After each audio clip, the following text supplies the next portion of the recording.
good people? Sean here with theglobalguitarist.com.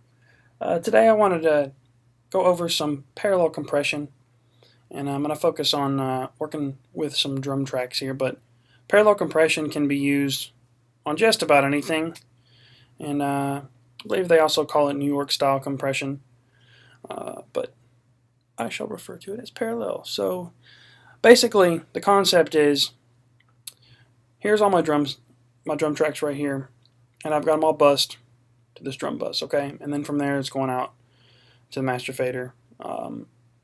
Basically, you can process your drums individually, and sometimes I do, and I mean, of course I do, as far as EQ and gating and stuff like that goes, but you can process and compress all of your tracks individually, and sometimes that can give you your desired result, but a lot of times maybe it doesn't, and I find that using parallel compression will actually help the main how do I say this, the main punchy items, if you will, of your drum kit. It will help them to stand out and really just kind of smack you in the face, which, I mean, I don't know about you, but I like my drums to smack me in the face, just saying. So what I like to do is, and I don't have any of these processed. There's nothing inserted on these tracks. So I'm just going to play it for a second and let you hear the raw audio. Okay, this is just raw drum tracks.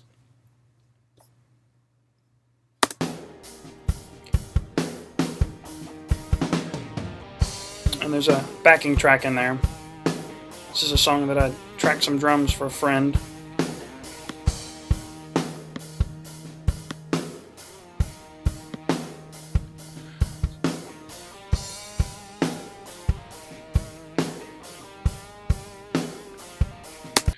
So they sound pretty decent. I tracked them in a big room, a big church sanctuary. I had two room mics, one kind of close and one about 30 feet away. So, I mean, I think they turned out pretty darn good, pretty booming and pretty rocking drums here. But okay, so how can we mix these? And again, I'm not going to EQ and do all the other processing on these. I'm just going to work with the raw tracks for now. But basically, like I said, we've got all the drum tracks from here routing through this bus, okay? Well, as you can see, I've taken the kick, the snare, and the toms, and I've sent a copy to this drum comp bus, which inputs right here on this track. So you can see there's activity here. So basically, I've got all the drums going through this bus, and then a copy of the kick, snare, and the toms going through this bus. Well, what you'll do is you're going to take a compressor, and it doesn't necessarily matter which one, but I like to use this Bomb Factory BF76 here, and you're just going to compress the hell out of it. Fast attack, slow release, and high ratio.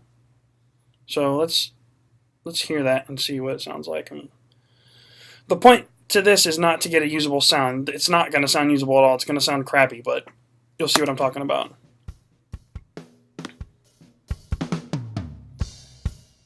So watch that gain reduction meter. We're going to smash this.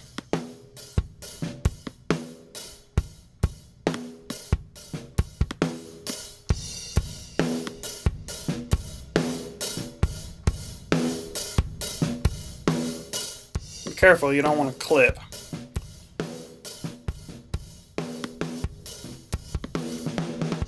Let's just take a look. I don't remember what I set these to. Make sure. I believe I brought the kick down, and I set all these pre-fader. So regardless of what my fader is doing, it's going to receive the whole signal. Yeah, I think I backed off on the toms and the kick just to get a little bit of a balance going to that bus, but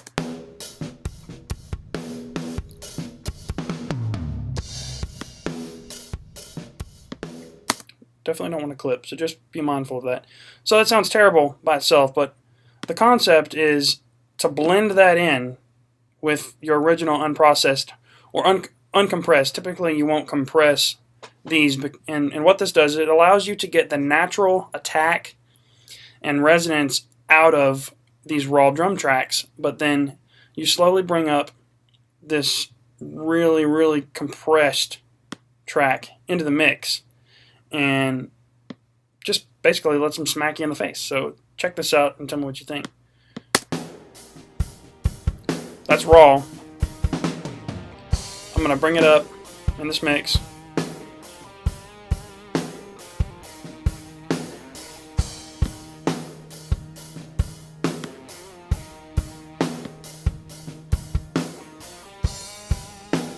Needs a little bit more.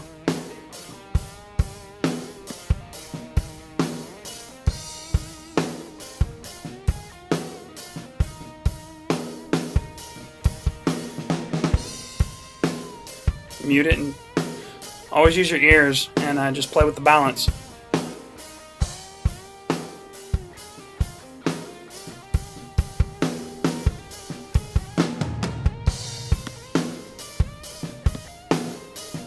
I feel like the kick is a little hot, so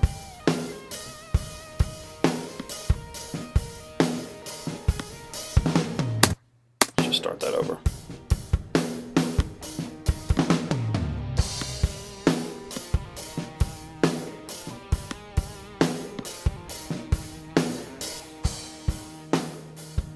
And I might have a little bit too much in there, but you can hear that kick pumping just a little bit. Like I said, none of these tracks are EQ'd. Without, with.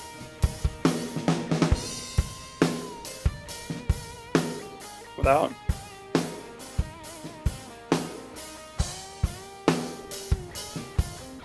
It's probably boosting the level just a little bit, but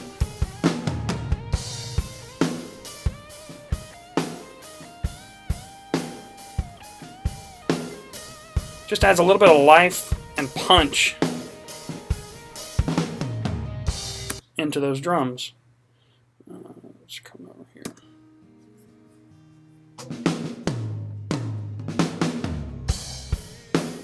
So without, a little bit lifeless. Maybe not lifeless, but less full of life. And then with. So that's parallel compression in a nutshell. And you can use this technique on vocals and on guitars, pretty much anything, but it tends to get used mostly on drum tracks. And again, you'll hear a lot more of that difference, once you have all these tracks EQ'd and gated and whatnot. But that's the basic concept, and play with it. You might like it. Well, that's it for today. Have a great week, folks, and I'll